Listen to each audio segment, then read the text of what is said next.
加拿大海军的巡防舰伫7月31日通过台湾海峡，强调是要促进印太和平。国军表示，全程拢将压到这海空动态状况是正常的。那中国解放军东部战区也讲，全程拢有监控警戒，随时来应付威胁。另外，国防部今早起有公布，对早起6点的进前24点钟内，有查到39只的中共军机军舰，继续伫咧台海附近活动。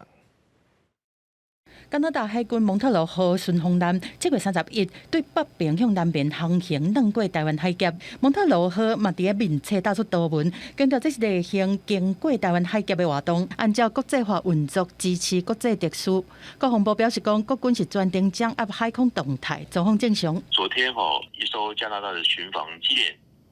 由北向南通过台湾海峡。那么通过台湾海峡期间，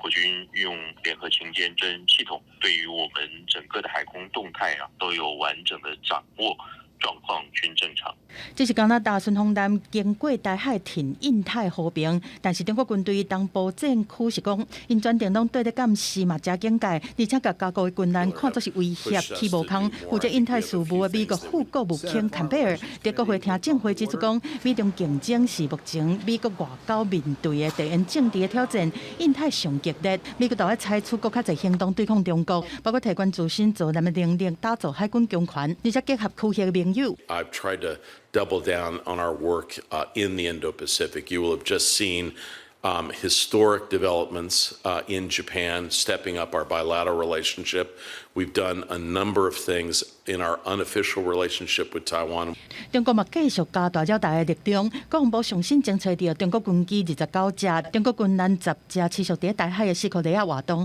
其中13只中国军机是超过海峡中线，为着强化指管含情监侦的联络，甲即卖领克16资讯联络系统升级，代表已经签署20亿的资通系统提升升级规划合约，按算2026年年底进行完成，增进各式军备联合作战能量拍基础，卖当含友好的国家分享战场的情资，做伙作战掌握中军的动态。记者综合报道。